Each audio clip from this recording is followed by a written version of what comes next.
Hey guys, welcome back to Fat Loss at 40. I'm your host, Ryan, and I have some sad news to report. Yesterday, despite doing everything right, despite eating in a calorie deficit, despite eating my dinner at 5:30 and having nothing else to eat after 5:30, going to bed early, and avoiding bread, potatoes, and rice, something happened. When I stepped on the scale today, I was 1.5 pounds more than I was yesterday. So everything that I'm doing, it must be for nothing. And to try to lose 45 pounds in 90 days, it's clearly a delusion at this point. I did everything right, and I gained 1.5 pounds. So, guys, I tried, but I don't know. This might be the end. It might be over for me. Just kidding, my guys and gals. That would never be the case. To quit this early in a challenge, forget about it. All right, guys, so this is why we're doing two types of documentation for this weight loss journey. We're doing the scale daily because that's critically important. We're counting the calories, but we're also getting the physique in photographs and on video so that we not only do we have the weigh-ins on the scale to guide us on our progress, but we also have the visuals, along, of course, with how I'm feeling in my clothes and how I personally feel I'm doing on the journey. And it's good at times like this where you might be confused because everybody says it's so simple. Calories in, calories out. If you consume less calories than you burn, then you lose weight. If you eat more calories and you're surplus, you gain weight. It's supposed to be very simple. Then how come, despite walking 3 hours and only eating 2,100 calories, did I gain 1.5 pounds? Well, this is where it comes in handy to have a little bit of foundational knowledge about the metabolic process to guide you and keep you calm when weird things like this happen. Because I'll tell you exactly what happened. We ate that candy yesterday, this Joyride candy, not a sponsor, because it was low calorie, it was plant-based, and it had a high amount of soluble fiber, dietary fiber. So it allowed me to stay in a calorie deficit, but nonetheless, it did have quite a few sugars. It had 4 grams of total sugar, and I ate 3 servings. So right there, 12 grams of sugar. That's probably more sugar in that pack than I've had in the last 6 days.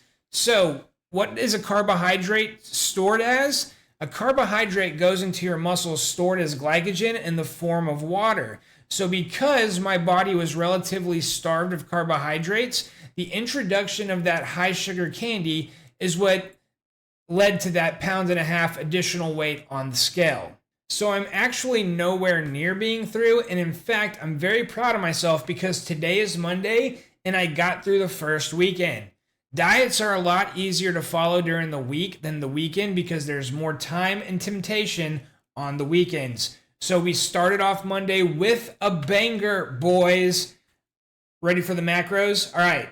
So if you've been following so far, you know I've been eating a lot of eggs. 5 eggs, 6 eggs, 7 eggs, along with some spinach and mushroom often for my breakfast. But today's Monday. It's a work day. And I know that I had a customer lunch scheduled. I know this has been scheduled. I'm taking some customers. And now, this is in the past, I took 2 customers to a local Mexican restaurant called Gringo's here in town.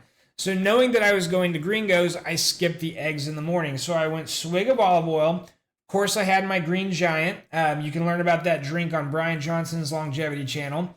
And then I went to Gringo's where there is all of the highest calorie, most delicious food you ever seen in your life.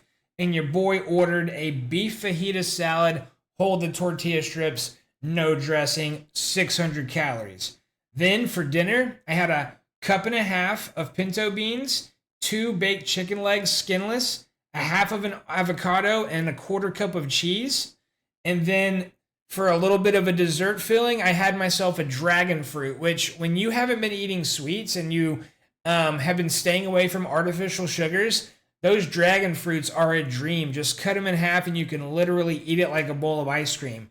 So Monday, Day 7 of the weight loss journey, 1,769 total calories, 112 grams of protein. So that's the macros for the day, and that's how the meals were broken down, like I just told you.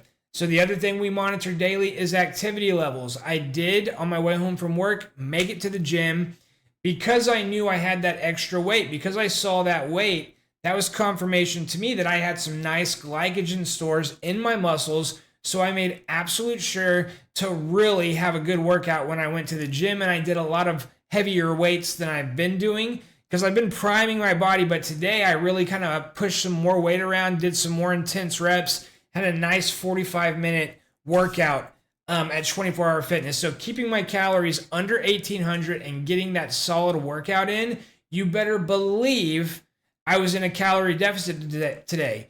Does that mean automatically I'm going to weigh less tomorrow than I did today? I hope so. Will I go back down to even lower than I was 2 days ago? While I do hope that is the case, I just don't know. A lot of this stuff has to do with digestion. I'm eating food that is very high in volume, like leafy greens and vegetables that have almost no calories, along with the meat and avocados, which is where I'm getting a lot of the calories from. So that food has weight to it. What we digest and what leaves us is what is not absorbed into the body as calories. That is what is left over. So I'm eating all this high volume food, and that stuff kind of builds up. So there's a number of reasons why your weight could fluctuate. But I assure you that if you are in a calorie deficit, the results will come. So we had another day, another calorie deficit, and this, in my opinion, this is 7 days in a row of straight calorie deficit, and I feel the results. I feel them in my clothes, and I feel them in the way that I feel psychologically and mentally as I walk around. So without any further ado, let's go ahead and get to the physique check. All right, guys, physique, day 7, end of the first week of the 90-day challenge. Can we lose 45 pounds? No Ozempic, no TRT. We shall see. So here we go. Front physique, side, back, side, bicep, front double bicep, most muscular. All right. Well, we shall see what the progress tells us as we begin to analyze these videos day over day. But you guys have a great night. Thanks for watching. We'll catch you on tomorrow's update.